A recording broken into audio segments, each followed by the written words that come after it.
తెలంగాణ రాష్ట్ర హక్కులను కాపాడాల్సిన బాధ్యత అందరిపై ఉందని మాజీ మంత్రి హరీష్ రావు అన్నారు. నెలలోగా ఉమ్మడి ప్రాజెక్టులు కృష్ణా రివర్ మేనేజ్మెంట్ బోర్డు పరిధిలోకి వెళ్తాయనే వార్తలు ఆందోళనకు గురి చేస్తున్నామని తెలిపారు. రాష్ట్ర ప్రయోజనాలపై తెలంగాణ ప్రభుత్వం దృష్టి సారించాలని కోరారు. లేదంటే భవిష్యత్తు తరాలు ఇబ్బంది పడాల్సి వస్తుందని ఆయన అభిప్రాయపడ్డారు. మంజూరు చేసినప్పుడు ప్లానింగ్ కమిషన్ ఏం చెప్పిందంటే 264 టీఎంసీని నాగార్జున సాగర్ ప్రాజెక్టుకు మనం శ్రీశైలంలో హైడల్ జనరేషన్ చేసి నాగార్జున సాగర్ కు కిందికి విడుదల చేయాలని చెప్పి planning commission of India Srisailam project మంజూరు చేసినప్పుడు చెప్పింది.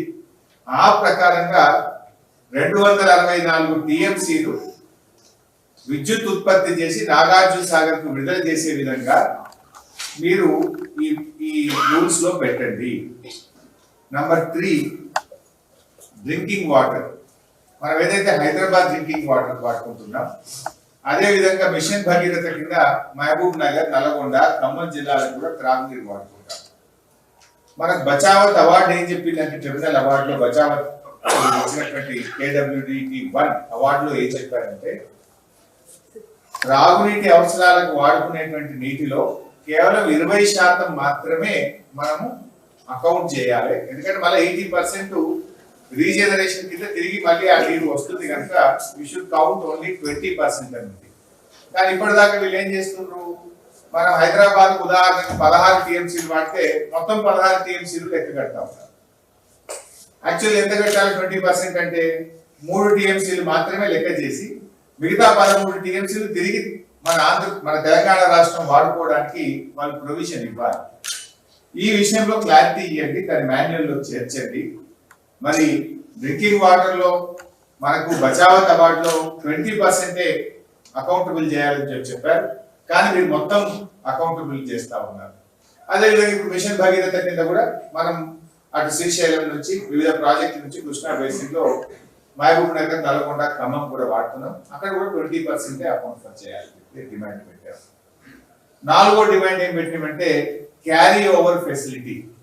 జనరల్ గా మనం ఏం చేస్తాం, సాగర్ లో కానీ ప్రాజెక్ట్ లో కొన్ని మనకు అలకేట్ అయిన వాటర్ ను ఆ సంవత్సరం వాడుకోకుండా కొంత కాపాడుకుంటాం కొన్ని సందర్భాలు, లేదా ఒక గుడ్ ఇయర్ లో కూడా కొన్ని నీళ్లు మిగులుతాయి. ఎందుకంటే నెక్స్ట్ ఇయర్ సకాలంలో వర్షాలు పడక నీళ్లు రాకపోతే నెక్స్ట్ ఇయర్ డ్రింకింగ్ వాటర్ అవసరాలను దృష్టిలో పెట్టుకొని కూడా కొన్ని కాపాడుకుంటాం. సపోజ్ నీళ్లు బాగా వచ్చినాయి, మరి మనం కాపాడుకున్న నీళ్లు క్యారీ ఓవర్ ఫెసిలిటీ కింద తిరిగి తెలంగాణ వాడుకోవడానికి హక్కు కల్పించాలి అనేటువంటి అంశాన్ని కూడా మనం ఆ రోజు డిమాండ్ చేశాం. అదేవిధంగా MDDL of Srisailam planning commission చెప్పిన విధంగా 830 ఫీట్లు మాత్రమే మెయింటైన్ చేయాలి. ఎందుకంటే that is hydel project, 830 feet పెట్టాలని చెప్పి డిమాండ్ పెట్టారు. అదేవిధంగా పోతిరెడ్డిపాడు నుంచి వాళ్లకు న్యాయబద్ధంగా 34 టీఎంసీలు మాత్రమే వాడుకునేటువంటి హక్కు ఉన్నది. ఒకటి చెన్నై డ్రింకింగ్ వాటర్ కు 15 టీఎంసీలు, SRBCకి 19 టీఎంసీలు. ఆ 34 టీఎంసీలకు వాళ్ళని పరిమితం చేయాలి. ఇవన్నీ డిమాండ్ అప్పుడు తెలంగాణ ప్రభుత్వం, అప్పటి తెలంగాణ ప్రభుత్వం KRMB ముందు పెట్టి ఇవన్నీ మీరు ఒప్పుకుంటేనే ఈ డ్రాఫ్ట్ నోటిఫికేషన్ మేము అంగీకరిస్తాం, లేకపోతే మేము ప్రాజెక్టులు మీకు అప్పచెప్పము, ఎట్టి పరిస్థితుల్లో మేము అప్పచెప్పడానికి సిద్ధంగా లేము అని మనం తీవ్రంగా అపోజ్ చేస్తూ వచ్చాం.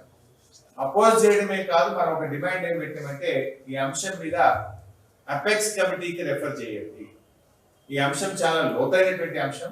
మీరు ఇట్లా KRMB కేంద్ర ప్రభుత్వం ఏకపక్షంగా దీన్ని నోటిఫై చేస్తా ఉన్నారు.